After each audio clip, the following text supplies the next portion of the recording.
Hello, Nell Hearts Connect. Good afternoon, everyone. We will talk about the Sitaw. Sitaw is the cross-border e-commerce dropshipping. What is dropshipping? Dropshipping is a business model that allows you to sell products online without having to own or operate the physical location where those products are stored and processed. This means you can start an e-commerce store and sell a wide range of products without handling inventory and fulfillment. About Sitaw Company, Sitaw Philippines is also a new Sitaw Corporation was established on October 4, 2022.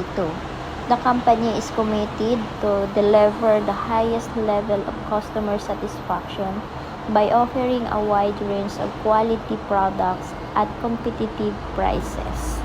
Sitaw is an e-commerce platform with the concept of dropshipping.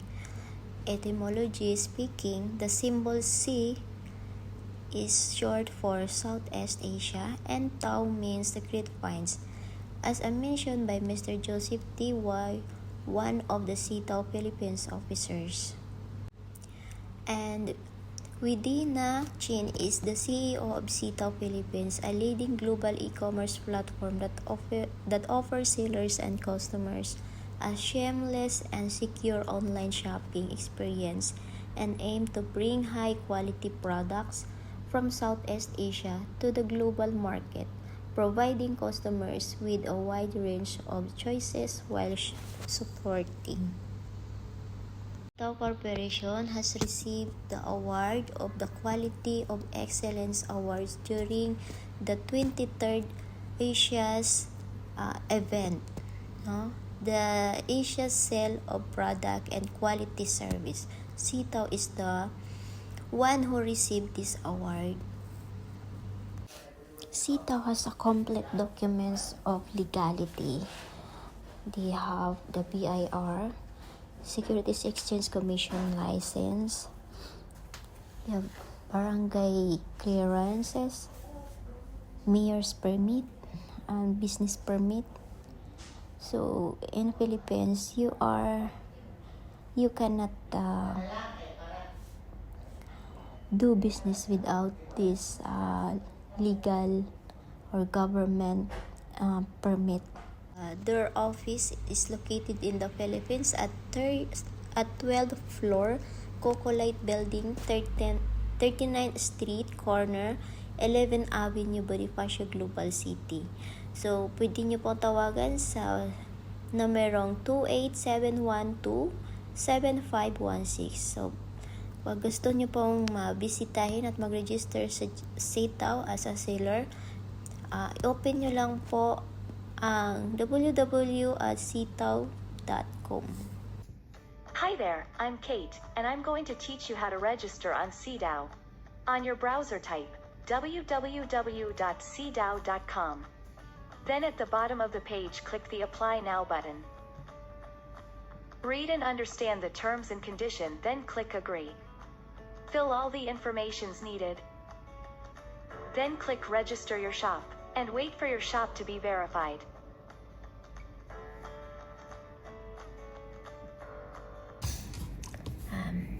Paano mag-register kay Sitaw as a seller?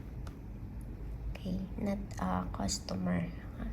Okay, so kung gusto mo maging seller ng Sitaw, kay Sitaw, i-search nyo lang po sa inyong browser ang www.sitaw.com.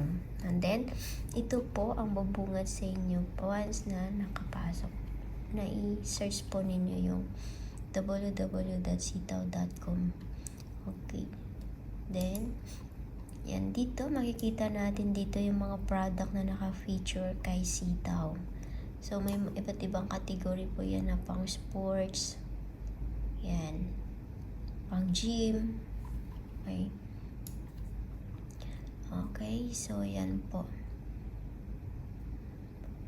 So, i-scroll down lang po natin. And then, dito po, sa pinakababa po natin itong Apply Now. Kapag mag-register po kayo kay Sitaw. And then, paglabas nitong may merchant contract, so basahin nyo lang po itong terms and conditions ni Sitaw, and then i-click nyo lang po yung agree. Okay, and then ito po, fill upan nyo na lang po itong mga information, basic information, yung shop name. Okay, so mag-nominate po kayong pangalan ng inyong shop, and then yung referral code. Okay, mahalaga po ang referral code, na maglagay po kayo ng referral code para magkaroon po kayo ng account specialist. So ngayon po kung sino po yung kanino pong referral code yung inyong gagamitin, much better din po, advice ko lang din na kontakin po ninyo kung sino po yung may-ari ng referral code, para po matulungan din po kayo na mag-register, manage, o maturuan kayo ng mga technical strategy. Ano bang ginagawa nila? Paano ba yung dapat gawin para hindi ka mahirapan? Kasi guys, dampak talaga ang order. Napakarami po talaga ng order. Kaya kung maliit lang punan mo, kung 5,000 lang punan mo, hindi talaga sasapat ang 5,000 guys. So actually start ako, una kong deposit 4,000 lang, so hindi talaga kaya, so deposit ako ulit ng deposit. Yan, so hanggang sa may nakapagturo sa akin na dapat i-divide mo yung puhunan sa loob ng 20 days, para after 20 days babalik na yung pera mo sa wallet balance mo. Daily na mayroong babalik, kasi dapat daily nagpipick up ka ng order. Okay po. So kung gusto nyo po gamitin ang aking referral code, ay ito ang aking referral code. Ayan. So pwede nyo pong gamitin itong aking referral code, 4940570, small letter V, then big letter O, and small letter X. Yan. Or pwede rin po itong second referral code ko na 544931, big letter Z, small letter I, big letter U, and big letter X. So yan po yung aking referral code. So doon po ninyo ilalagay yon, dito po sa referral code. And then ID. So valid ID po ang kailangan. So either national ID, both SSS or UMID ID, driver's license, passport, yan. And then i-upload nyo po yung copy ng inyong ID. And then yung phone number nyo po. Okay, after nyo po mag-register, na-submit nyo po yung inyong registration, shop register po kanina, pupunta po kayo sa inyong dashboard. Yan.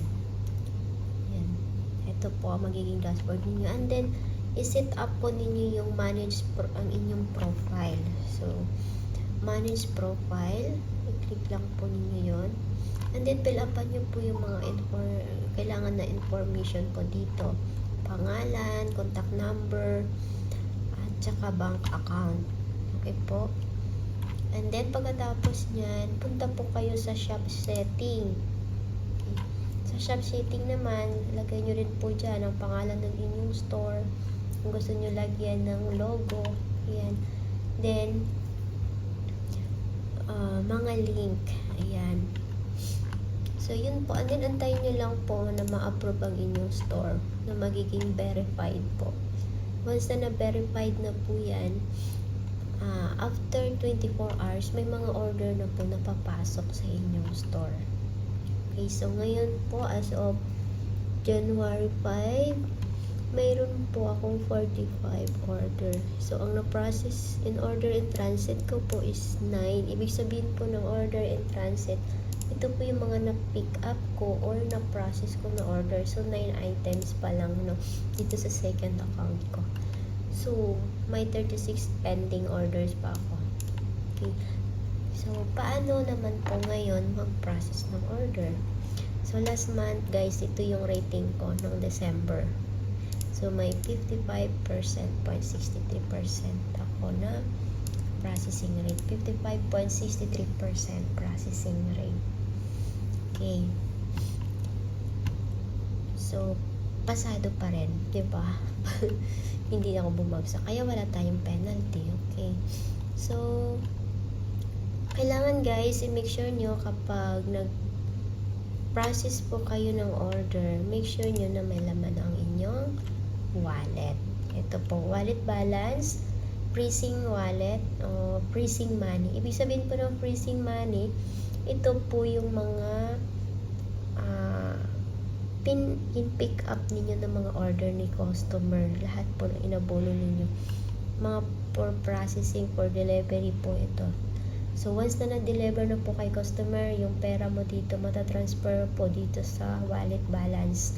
Once na nandito na po sa wallet balance, pwede ka na po mag-withdraw, mag-request ng withdrawal. Halimbawa, withdrawin mo yung 500. So, pwede po yun.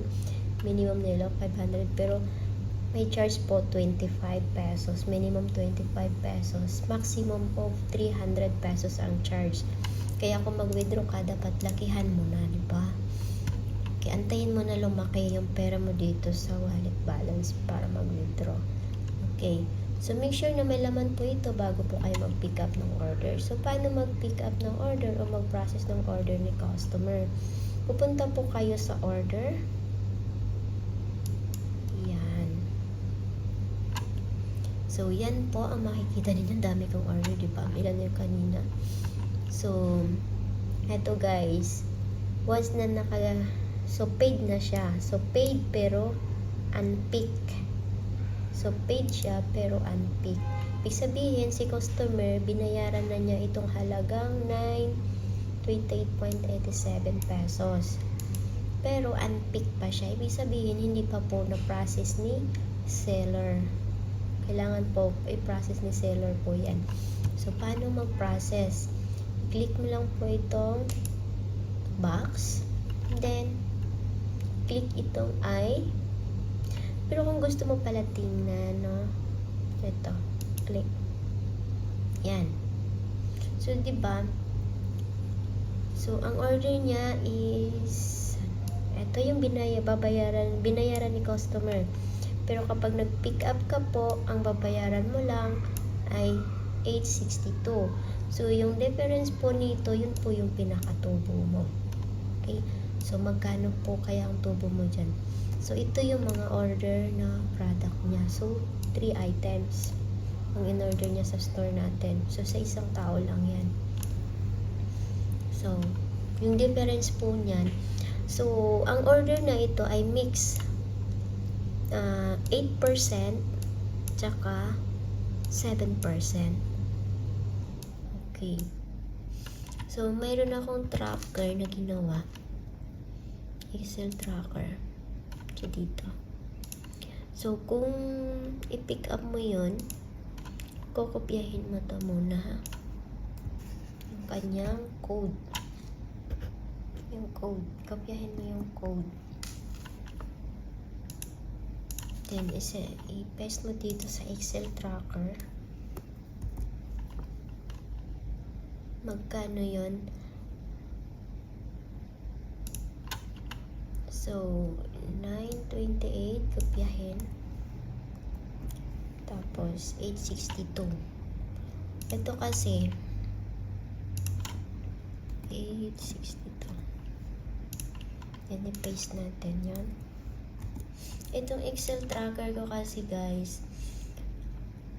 pwede siya kahit mix po yung halimbawa, ang nilagay mong product sa store mo is combined 7%, 8%, 10%, 12%. So, kasi kapag halimbawa, ako yung customer, nag-order ako ng 7%, kagaya nito, nag-order siya ng 8% ang markup. Tapos kung meron ka pang 10% markup, tapos isang customer lang yung bumili, ang code niya po ay iisa lang. So, isa lang po yung code product na lalabas. So, mahirapan ka maglagay ng mag-trace kung magkano yung tubo mo doon. Kagaya nung mayroon pong yung aking upline, gumawa yun po siya ng tracking Excel. Pero bukod yung 7%, bukod yung 8%, saka 12%. So, nahihirapan ako kasi kailangan ko pang isa-isahin ito. So, isa-isahin ko tong So, hindi minsan tumutugma. Kaya yon. Kaya gumawa ako ng ganun. So, medyo madami-dami lang ikaw gagawin kasi i-paste mo yung pick up amount tsaka yung order amount. Then, so dito, malalaman mo na magkano yung tinubo mo. Diba? So, sa 900 na yan, ang tutubuin mo ay magkano sa tatlong item? 66.87. Okay. So, kapag ito na, sapat yung pera mo doon, i-click mo lang itong Okay. I-click mo na po itong payment pickup. Okay. Once na kinlik mo yan, hindi ko po i-click ha kasi ang pera ko lang sa wallet ay 700 lang. So, hindi sapat. Kahit i-click ko po yan, magpa-pop up. Hindi sapat ang budget. O, diba? Failure. Hindi po siya nag-success. Okay? So, dapat sapat po yung mo doon. Yung pera. Okay? So, mag-pick up tayo. Let's say, for example, itong 200. Ito, pick upin natin to ha. Ayan. So, ganyan po ang stat niya. Okay. Pick upin natin to.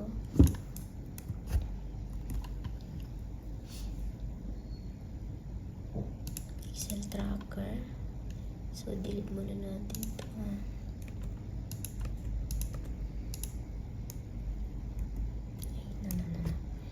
Guys, dito nyo po i-paste sa taas ha, kasi para hindi ayan. And then yung amount 209 ang 209, and then dito nyo rin po sa taas i-paste para hindi ma-deform yung formula or yung numbers. Okay, so yan po guys. Eto, floating profit, lahat ng pinick up natin, ito yung kabuuan. So, mayroon tayo, ilan na yung na-pick up natin ngayong January. Diba? So, ito. Kasama dito ang December. Ayan. Okay. So, once na ma-pick up natin yan, tingnan natin ha, magkano ang dashboard ko nga. 2,099.98. Once na na-pick up natin, magbabago po yung dashboard. Okay, pick up ko na ha. Payment pick up. Okay, success. So, ito na po yung ating product na pinick up. So, magiging green na po siya lahat. At ang nakalagay na po ay paid and pick. Yan. Yan na po ang ng product. Okay. Yan. In-adjust ko po yung how to view. So, ang status na po ng ating product, delivery status niya ng order ni customer ay confirm. Kasi bayad na natin. After ng confirm, magiging on the way siya. Then, after ng on the way, deliver na siya. Okay. So, yan po. So, magkano nang magiging ang dashboard natin? Okay, di ba? 2,114.52. So, check natin sa Excel kung tama. 52. 52. 211,452. 211,452. So, ito ang floating profit natin kay Sitaw. Ano itong ROI return? Ito po yung mga bumalik na sa wallet natin. So, tingnan natin dito ng December. Ayan, ito yon. Hindi ko pa natapos, guys. Hindi ko pa na transfer lahat ng hindi ko pa nakuha yung kung kailan nag-deliver. So, dito guys, ang maximum days niya dito is 16 days bago na-deliver ni Sitaw kay client. So, 15 and 16 days. So, ito, kung na-deliver siya ng 25, December 25, magbilang ka ng 3 days. So, December 25, 26, 27, 28. So, pumasok po ito December 28 sa ating wallet. Pwede natin ma-check yan kung tama. 28 nga ba? So, ito yung code. 4378. So, saan natin titingnan? Okay, dito tayo pupunta.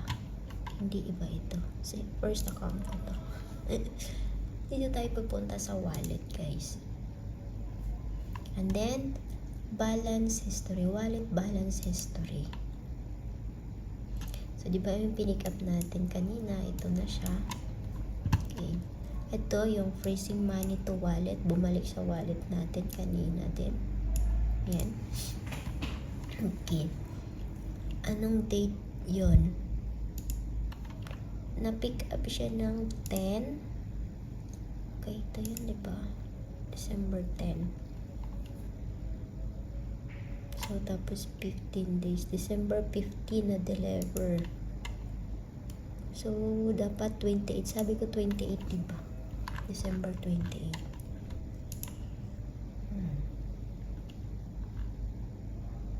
December 10. Ay. Wala na.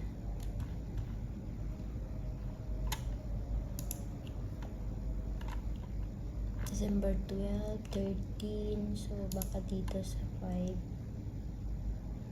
Ayan, 28 na to. 12, 28. Anong code?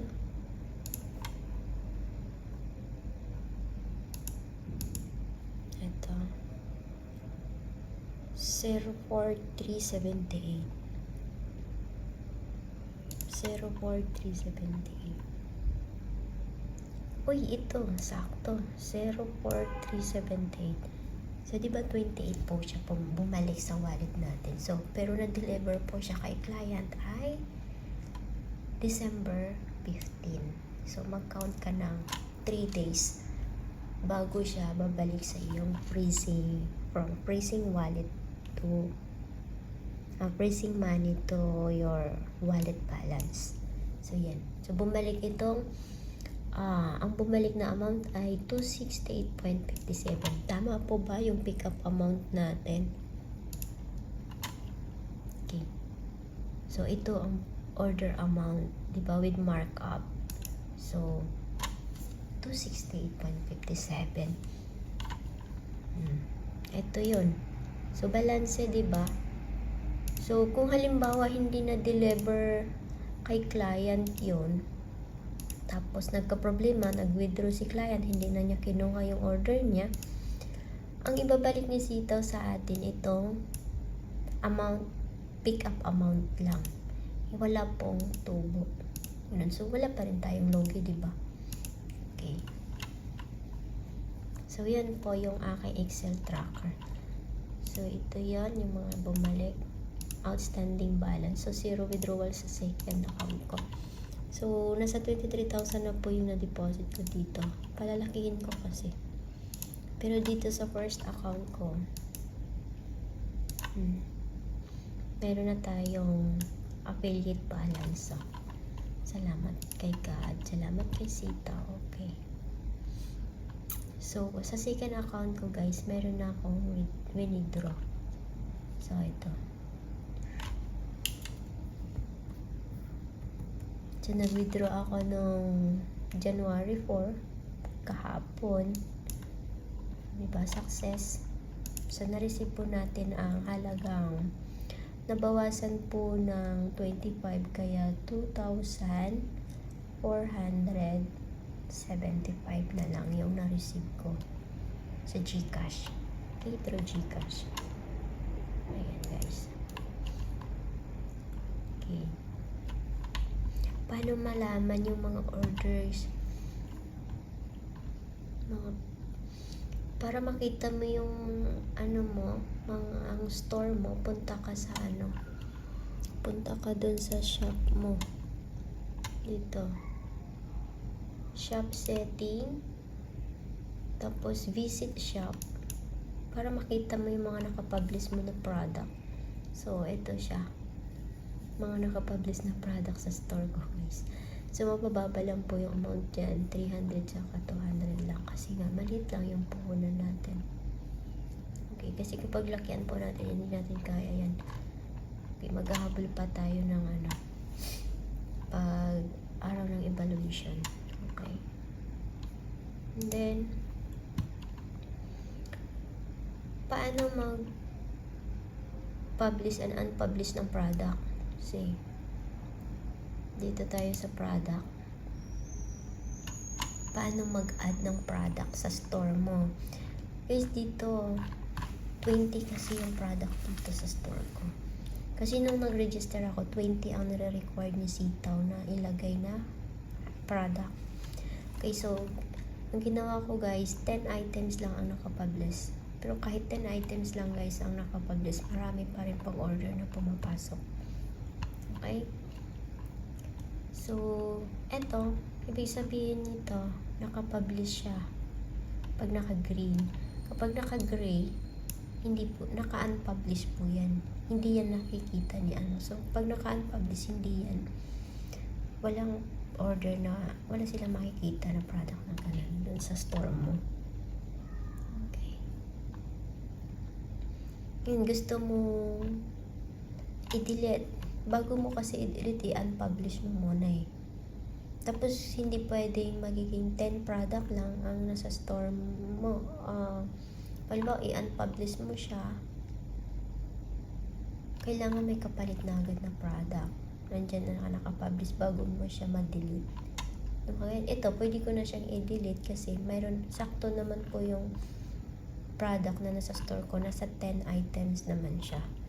So, paano i-delete? Dito lang. Yan. Ayan, delete product. Ganyan lang, guys.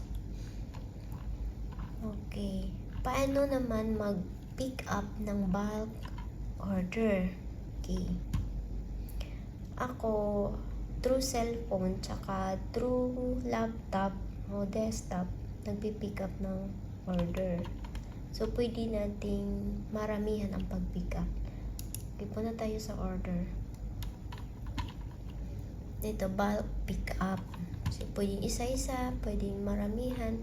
So, kapag bulk pick up, guys, i-click lang natin tong mga boxes dito sa gilid. Yan. Halimbawa, yan lang yung kaya ng budget mo. Then, click bulk pick up. Yan. So, yan, makikita mo naman. So, kukopyahin mo to. Ayan yung ginagawa ko. Kopyahin ko muna ito, mga to. Yung code. Okay. Bago ko i-payment pick up. So, dito sa ano na to, ang amount order price niya is 2,300. Pero yung babayaran mo lang o abonuhan mo lang is 217. So, yung difference po niyan, yun na po, tubo mo na yun. Okay? Kasi ang ibabalik sa wallet mo ni Sitaw ay ito. Ang kabuuan nito. Ito ang ibabalik ni Sitaw sa'yo. Pero ang binayaran mo lang ay ito. Yung 217. So, diba? Tubo ka ng magkano? Malaki din, diba? So, wala kang mapupulot niyan sa daan. At wala magbibigay sa'yo ng libre ng ganyan. Si Sitaw lang. Diba? Okay. So, yun guys. Sana may natutunan po kayo sa video ito. Kung mayroon po, paki-subscribe and share naman. At kung gusto niyo po maging seller kay Sitaw, gusto niyo yung mga ganitong business na magagawa mo siya kahit busy ka. Kasi pwede mong gamitin sa cellphone. No? Paano maggamit sa cellphone, no? Punta ka sa iyong phone, syempre. Yan. Okay. And then, account. Yan. So, ito yung dashboard mo. Yan, nakikita mo dyan ilan na ang order mo ngayong araw. So, yung order natin ngayong araw, total visitors, 115. No? And then, andito din yung current profit. Yan. Percentage processing rate mo. Yan. So, ilan ang order. So, meron tayo 45 order. Okay. So, paano mag-pick up? So, back tayo. Punta ka sa order. Punta sa order. And then, i-click mo yung pending. And then, kung marami ka pong budget, okay, click mo lang tong mga box. Yan. Kailangan naka-orange. May maliit na bilog dyan sa gilid. Ayaw. Yan. Click mo lang yan. Yan. Kung gusto mo naman tingnan, may mga araw naman dyan. Ayan. Okay. So, pag na-pick mo na po yan, pwede ka naman yung pinaka-last na pinakaunang order ang iyong i-process. So, yan. So, madami di ba? So, pwede naman po yun. So, select mo lang. All. Dami kang budget. All mo na. Diba? Tapos, pay and take delivery. So, ganyan na. Pwede mo i-screenshot para ma-record mo yung control number, yung tracking number, tsaka yung amount kung magkano yung iyong pick up. Okay? And then, submit mo lang. Submit and pay. So, once na submit and pay mo na yan, ano na yan? Okay na yan. Magko-confirm na yan. Okay? Kung gusto mo tingnan ang mga na-deliver na, okay. Madali lang pag sa cellphone tumingin ng mga na-deliver na product. Ayun. So, yan ang mga na-deliver na sa account ko na. Yan. Ang shipping. Mga naka on the way. O, diba? On the way pa lang yan. Okay. So, ganyan lang, guys. Madali sa cellphone, guys. Diba?